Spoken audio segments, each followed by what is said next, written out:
Hi hello friends, welcome to cricket ప్రపంచం. నేను Harsha. India అయితే ఘన విజయంగా ఈ సిరీస్ని అయితే బీజీటీని అయితే ఓడిపోవడం జరిగింది 3-1తో.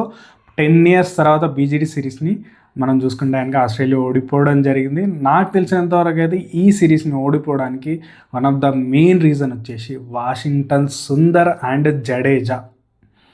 సో మీరు వీడియో చూసిన వాళ్ళందరూ కూడా అరే నీకేమైనా తెలుసా రా, వాళ్ళిద్దరే కదరా మంచి బ్యాటింగ్ చేసింది, సూపర్గా వాళ్ళిద్దరు ఆడినారు కాబట్టి ఒక మ్యాచ్ డ్రా అయింది, ఒకటి గెలిచింది కూడా India first match Washington Sundar. తర్వాత వాషింగ్టన్ సుందర్ ఎంత మంచి బ్యాటింగ్ చేసిండు, జడేజా అయితే ఒకసారి 80 కొట్టిండు, వాళ్ళు ఓడిపోవడం ఏంట్రా అని మీరు అనుకుని తిట్టడానికి రెడీ అయ్యారు కదా.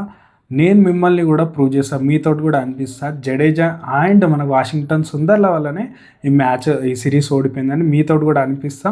సో 2-3 minutes టైం ఇవ్వండి, నేనైతే మీకు క్లియర్ కట్గా ఎక్స్ప్లెయిన్ చేయడానికి ట్రై చేస్తాను. సో చూస్తే కనుక ఆస్ట్రేలియా అయితే 15 members స్క్వాడ్ని అయితే అనౌన్స్మెంట్ చేసింది సిరీస్కి ముందు. దాంట్లో ఒక స్పెషలిస్ట్ స్పిన్నర్ ఉన్నాడు.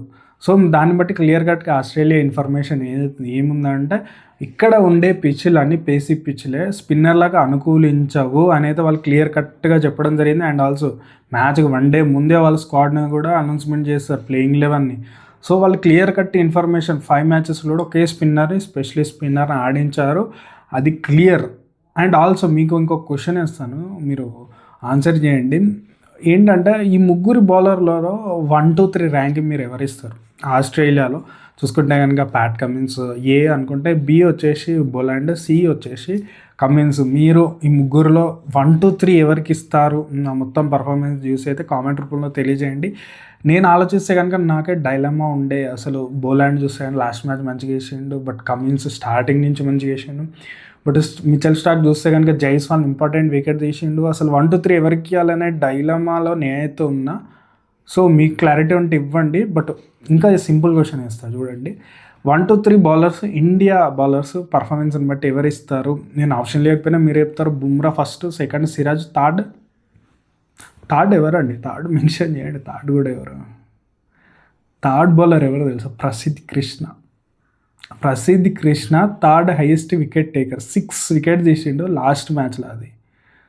సో ఇండియా దగ్గర క్లియర్ కట్గా ఒక పేసర్ తక్కువ అయిపోయిండు. చూస్తే కనుక first match 2 matches Harshit Rana వేసిండు, తన పర్ఫార్మెన్స్ అంత లేదు. దాని తర్వాత ఆకాశ్ దీప్ వేసిండు, తన పర్ఫార్మెన్స్ కూడా లేదు. లాస్ట్ మ్యాచ్లో ప్రసిద్ధ్ కృష్ణ ఆడిండు, 6 wickets తీసిండు. సో ఇండియా దగ్గర చూసుకుంటే కనుక ఇద్దరే పేసర్లతో ఆడినట్టు అనిపించింది. సో మీకు స్క్వాడ్ అనౌన్స్మెంట్ చేసినప్పుడు ఆస్ట్రేలియా స్క్వాడ్లో 15 members ఒకటే స్పిన్నర్ ఉన్నారని చెప్పినా కదా. సో ఇండియాలో ఇప్పుడు ఇండియా పరిస్థితికి వచ్చేసరికి ఇండియా ఎంతమంది స్పిన్నర్లతో ఆడింది? జడేజా ఆడిండు, వాషింగ్టన్ సుందర్ ఆడిండు, అశ్విన్ మధ్యలో ఒకటే ఆడిండు ఒక మ్యాచ్. బట్ లాస్ట్ 3 matchesకి ఎవరుతున్నారు? జడేజా అండ్ వాషింగ్టన్ సుందర్లో ఆడుతున్నారు. అండ్ మనకు థర్డ్ పేసర్ ఎవరున్నారు? థర్డ్ పేసర్ పర్ఫార్మెన్స్ లేదు, ఎందుకంటే ప్రసిద్ధ్ కృష్ణ 6 wickets తీసిండు ఒక మ్యాచ్లో. మిగతా దాంట్లో 5-4 wickets కూడా ఎవరు తీయలేకపోయినారు మొత్తం సిరీస్లో చూసుకుంటా. సో మనకైతే ఫాస్ట్ బౌలర్ అయితే షార్ట్ అయితే ఖచ్చితంగా కనిపిస్తున్నాడు. సో ఇండియా సిచ్యువేషన్ చూసుకుంటే కనుక థర్డ్ పేసర్ ఆడించిన పర్ఫార్మెన్స్ లేదు, అప్పుడు ఏం చేయాలి? ఒక ఎక్స్ట్రా పేసర్ని ఆడించాలి. ఇండియా ఏం చేసింది? బ్యాటింగ్ కొలాప్స్ అవుతుందని వాషింగ్టన్ సుందర్ జడేజాలని తెచ్చుకున్నారు. సో మీరు ఆడించాల్సింది ఎవరిని? ఒక ఎక్స్ట్రా పేసర్ని ఆడించాలి. తన ప్లేస్లో జడేజా అండ్ వాషింగ్టన్ సుందర్లో ఆడాడు. పిచ్లు ఏంటివి? స్పిన్ పిచెస్ లేవు. వాషింగ్టన్ సుందర్కి అయితే కొన్ని మ్యాచ్లో బౌలింగ్ కూడా రాలేదు. అండ్ ఆల్సో చూసుకుంటే కనుక జడేజా ఒక మ్యాచ్లో బౌలింగ్ వేసి తన నుంచి కూడా వికెట్స్ లేవు. సో సింపుల్గా బ్యాట్స్మెన్లు క్లియర్ కట్గా వాళ్ళకి తెలుసు, మేము ఈ సిరీస్లో రన్స్ చేయము, మాకు ఎక్స్ట్రా బ్యాటర్లు కావాలి. ఎక్స్ట్రా బ్యాటర్లు అంటే ఏం చేసినారు? ఆల్రౌండర్ని తెచ్చుకున్నారు. అది ఎవరు? బ్యాటింగ్ ఆల్రౌండర్ నితీష్ కుమార్ని తెచ్చుకున్నారు. ఫస్ట్ నుంచి ఆడించిండు, నాకు ప్రాబ్లం లేదు, ఎందుకంటే నితీష్ మంచిగానే బౌలింగ్ చేసినాడు, ఇంకా ఇంప్రూవ్ చేసుకోలేదు, ఓకే. బట్ వాషింగ్టన్ సుందర్ జడేజాలు ఆడించినప్పుడు ఎందుకు ఆడించినారు? వాళ్ళని బ్యాటింగ్ కోసం ఆడించినారు. సో బ్యాటింగ్ కోసం ఆడించినప్పుడు ఇంకేమైపోయింది? మీకు థర్డ్ పేసర్కి బ్యాకప్ లేకుండానే పోయింది కదా.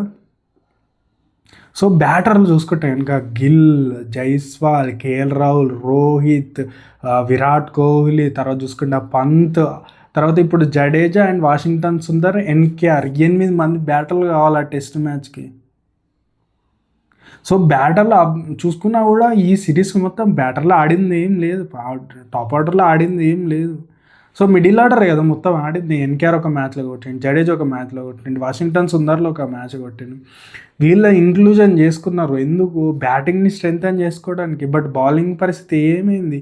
లాస్ట్కి బుమ్రా బ్రేక్ డౌన్ అయిపోయాడు.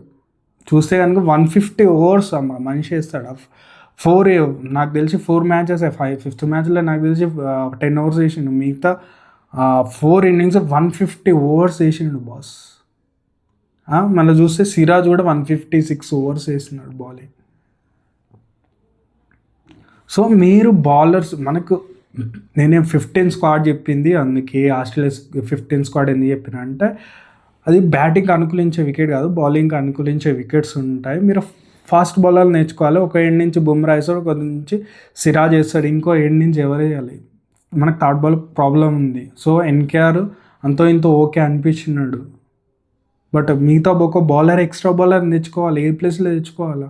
మీరు ఆడించింది ఎవరిని? జడేజా అండ్ వాషింగ్టన్ సుందర్ని మిడిల్ ఆర్డర్లో ఆడించినారు. వాళ్ళు ఎందుకు? స్పిన్నర్లు, వాళ్ళు స్పిన్నర్లకు వికెట్లే వాళ్ళేది ఈ సిరీస్లో. అండ్ టాప్ ఆర్డర్లో మీరు ఏ బ్యాటర్ కూడా నడవలే. సో టోటల్ ఫెయిల్యూర్ అక్కడనే తెలుస్తుంది కదా. జడేజా అండ్ నేను క్లియర్గా జడేజా అండ్ వాషింగ్టన్ సుందర్ని టీంలో పెట్టుకోవడం వల్ల, వాళ్ళ వల్ల కాదు, టీంలో వాళ్ళని పెట్టుకోవడం వల్ల ఇండియా మ్యాచ్లో ఓడిపోయింది. మీరు ఒక ఫాస్ట్ బౌలర్ని తెచ్చుకోలేకపోయినారు సిరీస్లో. వాళ్ళిద్దరి ప్లేస్లో ఒక బౌలర్ని, ప్రసిద్ధ్ కృష్ణని ఆడించవచ్చు కదా. ఒక 4 పేసర్లతో వస్తే ఏమైపోయింది? మీకు అంత డెప్త్ ఉంది కదా ఆల్రెడీ. ఇద్దరు ప్లేస్లో ఒక్క ఫాస్ట్ బౌలర్ తెచ్చుకోవడానికి కూడా మీకు ఫ్లెక్సిబిలిటీ లేదు ఇండియన్ టీంలో. ఆ ఫ్లెక్సిబిలిటీ లేకనే ఇండియా మ్యాచ్లో ఓడిపోయింది. ప్రసిద్ధ్ కృష్ణన్ స్టార్టింగ్ నుంచి ఆడిపిస్తే ఇండియా మ్యాచ్లు గెలిచేది కావచ్చు కదా. జడేజా ఫస్ట్ దాంట్లో ఇండియా మ్యాచ్లు ఎందుకు గెలిచింది అనుకుంటా, అక్కడ మనకి ఓన్లీ వాషింగ్టన్ సుందరే ఒకడే ఆడిండు, అందుకే ఆ మ్యాచ్ గెలిచింది. హర్షిత్ రాణా అటో ఇటో బౌలింగ్ వేసినాడు, ఎన్కేఆర్ అటో ఇటో బౌలింగ్ వేసినాడు కాబట్టి ఆ మ్యాచ్ గెలిచింది. అండ్ ఫస్ట్ మ్యాచ్ కాబట్టి. తర్వాత మ్యాచ్లు అన్నిటికీ చూసుకుంటే ఇద్దరు ఆల్రౌండర్, అది కూడా స్పిన్నింగ్ ఆల్రౌండర్ని ఆడించినారు, అది కూడా చూసుకుంటే పిచ్లు అట్లాంటివి. అందుకే ఇండియా ఓడిపోయింది ఈ సిరీస్ని.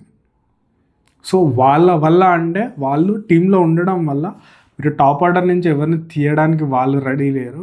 అండ్ మిడిల్ ఆర్డర్లో వీళ్ళు పర్ఫామ్ చేస్తున్న వీళ్ళని తీయడానికి లేదు.